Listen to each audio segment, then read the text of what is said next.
السلام علیکم، میرا نام سید محمد چینل پر بہت بہت خوش آمدید سواگت ہے۔ جو نئے وہ چینل کو ضرور سبسکرائب کریں، ویڈیو کو لائک اینڈ شیئر ضرور کریں۔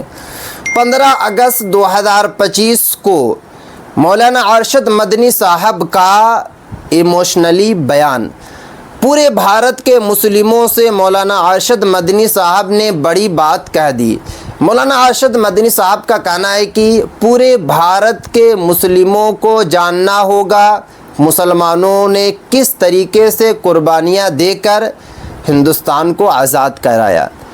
مولانا ارشد مدنی صاحب کا کہنا ہے کہ ابھی بھی بھارت میں بہت سارے ایسے مسلم بھائی ہیں جن کو اتہاس پتہ نہیں ہے کہ کس طریقے سے مسلمانوں نے قربانیاں دے کر جان دے کر ہندوستان کو آزاد کرایا۔ تو آج میں آپ کو اس ویڈیو میں بتاؤں گا کہ مسلمانوں نے کس طریقے سے آزاد کرایا، کس طریقے سے مشقت اٹھائی، کس طریقے سے جان گنوائی۔ پوری جانکاری میں آپ کو اس ویڈیو میں دینے والا ہوں، کیونکہ مولانا ارشد مدنی صاحب نے خود بیان کیا ہے اور یہ بیان آپ کو جاننا ضروری ہے۔ اگر آپ کو سننے میں ٹھیک نہ بھی لگے تب بھی آپ کو لاسٹ تک ویڈیو دیکھنا ہے۔ ہو سکتا ہے کہ یہ والی جو ویڈیو ہے تھوڑی سی لانگ ہو جائے، تھوڑی بڑی ہو جائے، بٹ اگر آپ نے یہ والی ویڈیو لاسٹ تک دیکھ لیا تو آپ کو بات سمجھ میں آ جائے گی کہ مسلمانوں نے کس طریقے سے قربانیاں دے کر ہندوستان کو آزاد کرایا۔ یہ وہ ہندوستان نہیں جن کا خواب ہمارے بزرگوں نے دیکھا۔ دیکھیے، مولانا ارشد مدنی صاحب کا کہنا ہے کہ یہ وہ والا ہندوستان نہیں ہے جن کا خواب ہمارے اکابرین نے دیکھا تھا، ہمارے بڑے بڑے بزرگوں نے دیکھا تھا۔ یہ مولانا ارشد مدنی صاحب کا کہنا ہے۔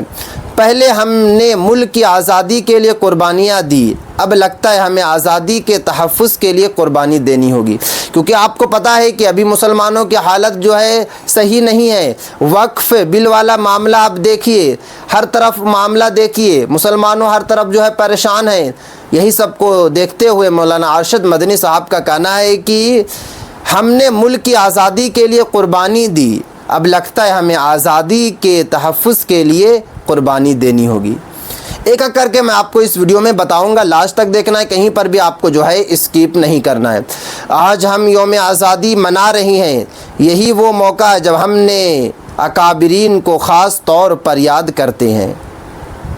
اکابرین جنہوں نے اپنی جان دے دی، اکابرین جنہوں نے کئی سالوں تک، کئی مہینوں تک مشقت کے ساتھ جیل میں اپنی زندگی گزاری، وہی اکابرین جنہوں نے آزاد کرانے میں کافی زیادہ محنت کیا۔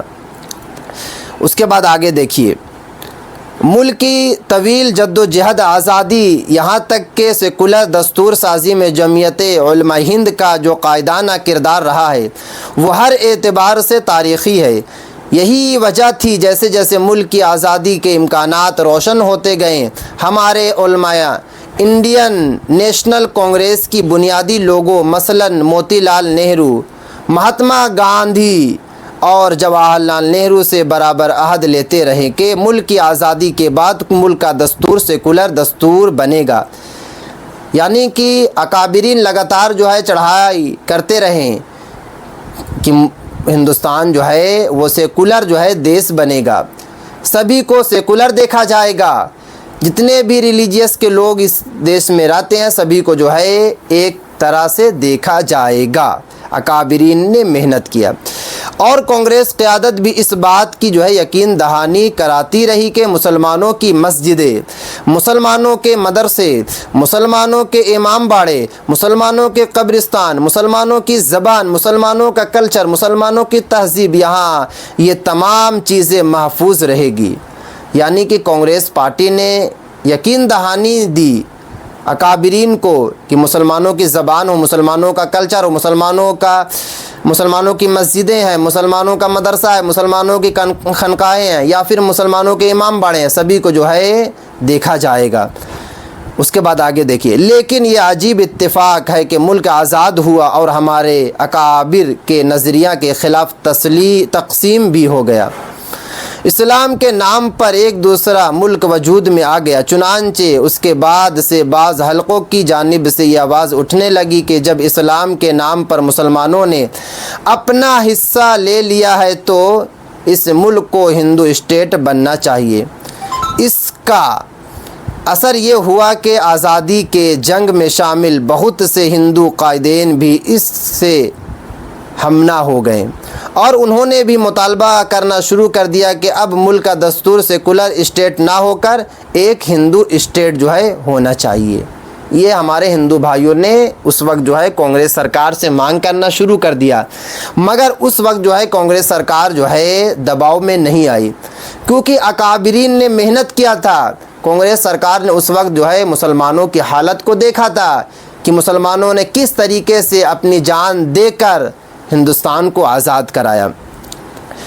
ہم سے جو وعدہ کیے ہیں انہیں پورا کرو، اگر ملک تقسیم ہوا ہے تو اس پر آپ لوگوں نے دستخط کیے ہیں، ہم نے نہیں، اس لیے ملک کا دستور سیکولر ہوگا، یہ مسلمانوں کا کہنا تھا۔ اس سچائی کا بہرحال اعتراف کیا جانا چاہیے کہ اس وقت کی کانگریس قیادت ایماندار تھی، اس نے اپنے وعدے کا پاس رکھا اور ہندو اسٹیٹ کا مطالبہ کرنے والوں کے دباؤ میں نہیں آئی۔ اس نے جمعیت علماء ہند کے سیکولر دستور کے مطالبہ کو تسلیم کر لیا۔ اس طرح ہمارا آئین تیار ہوا اور اس کا کردار جمہوری اور سیکولر رکھا گیا۔ اگر اس وقت کے ہمارے اکابرین ایسی درد اندیشی سے کام نہ لیتے اور ذرا بھی کمزور پڑ جاتے تو آج یہ ملک جمہوری ملک نہ ہو کر ایک ہندو اسٹیٹ ہوتا، اور تب شاید ملک کی بے شمار مذہبی اور زبانی اقلیتیں مسلمان اپنے مذہبی حقوق سے محروم رہتے۔ لیکن افسوس موجودہ حکومت وقف ترمیمی بل لا کر مسجدوں، مقبروں، قبرستانوں، امام باڑوں اور اوقاف کی ان جائیدادوں کو ہڑپ لینا چاہتی ہے جس کے تحفظ کا آزادی کے وقت ہندوستان کے سیکولر آئین اور دستور میں وعدہ کیا گیا تھا۔ یعنی کہ باضابطے وعدہ کیا گیا تھا، دستخط کی گئی تھی کہ مسجدیں ہوں، مدرسے ہوں، امام باڑے ہوں، خانقاہیں ہوں، جو بھی مدارس کے ریلیجیس جگہ ہے اسے کچھ نہیں کیا جائے گا۔ مگر مولانا ارشد مدنی صاحب کا کہنا ہے کہ افسوس جو ابھی پریزنٹ ٹائم میں جو سرکار ہے وہ اسے ہڑپنا چاہ رہی ہے، اور آپ کو پتہ ہے کہ وقف بل کا معاملہ کہاں تک پہنچ گیا۔ یعنی کہ مولانا ارشد مدنی صاحب کا کہنا ہے کہ مسلمانوں کو اتہاس جاننا بہت ہی زیادہ ضروری ہے۔ کچھ باتیں تو میں نے آپ کو بتا دیا کہ مسلمانوں نے کس طریقے سے قربانیاں دی تھی۔ یہاں پہ میں اسکرین شاٹ بھی لگا دیا ہوں، آپ لوگ اسکرین شاٹ لے کر بھی پڑھ سکتے ہیں، جان سکتے ہیں، کیونکہ یہ والا جو پیراگراف ہے کافی لانگ ہے، کافی لمبا ہے۔ جو باتیں تھیں میں نے آپ کو بتایا کہ کس طریقے سے مسلمانوں نے آزاد کرایا، کس طریقے سے آزاد کے بعد دستخط کی گئی، اس کے بعد بھی لوگوں نے مان بھی لیا کہ ہاں مسجدیں، مدرسے، امام باڑے، خانقاہیں وہ کچھ نہیں کیا جائے گا۔ مگر ابھی حالت دیکھیے کہ کیا حال چل رہا ہے۔ تو یہ تھی آج کی کافی امپورٹنٹ ویڈیو، مولانا ارشد مدنی صاحب کا کافی ایموشنلی بیان تھا۔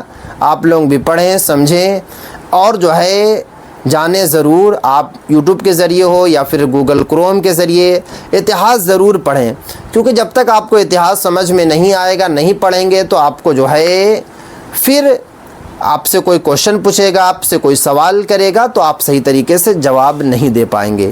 تو یہ تھی آج کافی امپورٹنٹ۔ السلام علیکم۔